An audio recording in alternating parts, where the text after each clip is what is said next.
네, 안녕하세요. 오늘은 여러분들과 이제 허리가 아픈 분들이 요새 많고 또 이제 우리 병원도 많이 오는데 이제 디스크 때문에 고생하시는 분이 많습니다. 그래서 디스크 중에서 뭔가 안 치료되는 분들 중에 장이 문제가 되는 분들이 많아요. 그래서 장이 문제가 돼서 디스크가 잘 치료 안 되는 분들을 위해서 제가 좀 얘기를 하려고 합니다. 그래서 물론 디스크를 잘 치료해야 되겠지만 장도 잘 관리해야 된다라는 이런 거를 알아야 되기 때문에 이 얘기를 좀 드리려고 합니다. 자, 장이라는 거는 단순히 우리가 위에서 음식을 먹고 장에서 이제 좀 더 소화가 돼서 흡수가 되고 이런 과정을 거치는 부분이기도 하지만 장에 우리 면역세포가 되게 많습니다. 우리 몸의 면역세포의 한 70%, 많게는 80%가 있다고 생각하시면 돼요. 그래서 요새 유산균제라든가 프로바이오틱을 위해서 장 상태를 좋게 하는 영양제 이런 것들이 많이 나오잖아요. 그게 장이 중요하기 때문에 그런 겁니다. 근데 왜 장이 안 좋아지면 디스크까지도 문제가 되느냐? 먼저 장이 안 좋아지면 장벽이 좀 안 좋아지는 경우가 많고, 그러면 장벽이 안 좋아져서 여러 가지 소화가 충분히 안 된 음식물, 어떤 물질들이 안으로, 혈관 안으로 들어오는 걸 장누수 증후군이라고 합니다. 그래서 이게 리키 것 신드롬이라고 그러고 장누수 증후군이라고 하는데, 결국 이런 물질들이 혈액으로 들어오면 몸에 염증이 잘 생겨요. 근데 이제 우리가 디스크를 싸고 있는 섬유륜이나 이런 인대 조직이 염증에 좀 취약하죠. 디스크를 싸고 있는 요추, 마디마디 사이에 디스크가 있는 거고, 요 섬유륜이 점점 약해지면 당연히 뒤로 디스크가 팽창이 돼서 신경을 누를 수가 있는 겁니다. 그래서 이런 장의 어떤 독소의 문제, 그게 이제 염증을 유발하고 디스크를 싸고 있는 섬유질인 섬유륜을 약화시켜서 디스크 악화시킬 수 있다. 이걸 알고 계셔야 됩니다. 자, 두 번째는 장이 안 좋으면 이 앞쪽에 이제 장이 있잖아요. 우리가 배꼽쯤을 이렇게 만져보면 아프신 분들이 많아요. 평상시 모르지만 본인의 배를 한번 이렇게 만져보세요. 뭔가 굳어져 있거나 아픈 부위가 많은데, 장이 안 좋음에도 불구하고 겉이 피부를 만져도 아픈 건 뭐냐면 바로 이 싸고 있는 복근도 같이 아파진다는 거예요. 즉, 이 문제는 뭐냐면 복근의 기능이 같이 떨어진다는 겁니다. 그래서 장이 안 좋은 분들이 복근의 기능이 좀 많이 떨어진 경우가 많아요. 그래서 좀 약간 윗몸이 기가 잘 안 된다든가, 복근의 기능이 떨어지면 무슨 문제가 되냐면 옆으로 볼 때 복근은 좀 기능이 떨어지면 약간 늘어난 쪽으로 되고, 상대적으로 이 요추 하부는 기립근이 더 긴장되는, 우리가 그래서 이제 한마디로 골반이 양쪽이 다 전방 경사되는 경우가 많고, 그러면 이 부위의 뒤에 척추 뒤에 후관절은 더 압착이 되고 이 뒤쪽의 근육은 더 긴장돼서 허리 아래가 뻐근한 상황이 되는 거죠. 그런 게 이제 코어 근육의 하나인 복근이 약화될 때 생기는 증상이고, 장이 약해지면 복근이 같이 약해진다.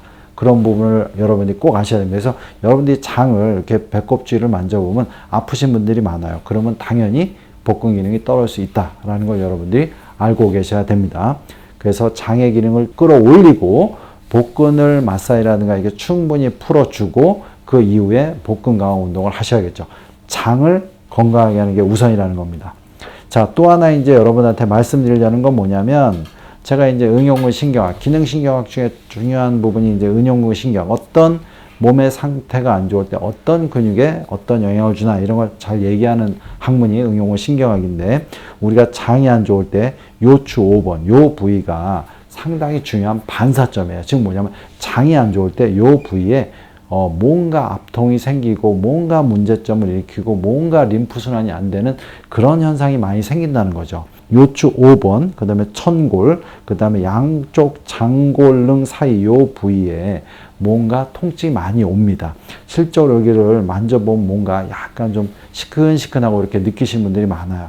자, 그래서 이런 반사점, 요 부위에 뭔가 기능이 안 좋으니까 당연히 척추를 잡아주는 근육의 기능이 떨어지고 척추의 불안정성이 생겨서 디스크가 잘 생길 수 있다라는 걸 여러분들이 알고 계셔야 됩니다.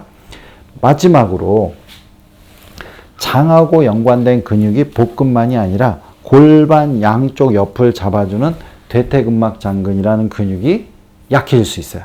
근데 문제는 뭐냐면 장이 안 좋을 때 이 대퇴근막장근이 기능적으로 많이 연관된 근육인데 양쪽이 똑같이 안 좋아지지 않는다는 거죠, 보통. 그러니까 한쪽이 안 좋아진 거예요. 골반을 잡아주는 양쪽 근육 중에 한쪽이 안 좋아지면 골반에 틀어짐이 생기겠죠. 골반만 틀어지는 게 아니라 골반이 틀어지면 그 위에 있는 요추도 같이 이렇게 틀어지게 되거나, 아래는 틀어지는데 위는 또 반대로 틀어진다든가, 그러면 그 사이에 있는 디스크가 좀 더 무리가 가겠죠. 그래서 이런 지금 얘기한 네 가지 경우에 의해서 허리 디스크가 잘 진행될 수가 있습니다. 그래서 여러분들은 기본적인 허리 디스크 치료를 하고 있음에도 불구하고 잘 치료가 안 된다. 그럼 여러분들은 장에 좀 초점을 맞춰야 돼요.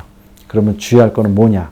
일단 당연히 소화 잘 되는 음식을 드셔야 되고, 장벽을 괴롭히는 매운 거나 뭐 후추나 향신료가 많이 드는 음식을 드시면 안 되고, 몸에 독소를 많이 축적할 수 있는 술 이런 것도 좀 안 됩니다. 또한 커피도 좀 안 좋은 작용을 할 수가 있어요. 특히 이제 회맹판이라고 해서 이게 우리가 이제 소장하고 대장 사이에 있는 판막, 그걸 회맹판이라고 하는데, 회맹판 기능을 좀 떨구는 것 중에 커피도 작용을 한다. 매운 것도 작용을 하고, 그래서 이런 음식을 삼가하고, 종종마다 사람마다 소화 안 되는 음식들이 있죠. 어떤 사람들은 콩이 잘 소화가 안 되기도 하고, 어떤 사람들은 우유가 잘 소화가 안 되기도 하고, 어떤 사람들은 밀가루가 잘 소화가 안 되기도 합니다. 그런 본인한테 안 맞는 소화 안 되는 음식을 자기도 모르게 계속 먹는다면 장 기능은 계속 떨어지고 디스크에도 안 좋은 영향을 줄 수가 있습니다. 그래서 지금 얘기한 것들, 뭐 여러 가지를 제가 이렇게 잘라서 얘기했는데, 이런 걸 다 조심하셔야 장도 관리가 되고 디스크에서도 빨리 탈출될 수 있습니다. 예, 연세신통TV 여러분 구독해 주시고요. 여러 영상이 있습니다. 이렇게 참조해 주시기 바랍니다.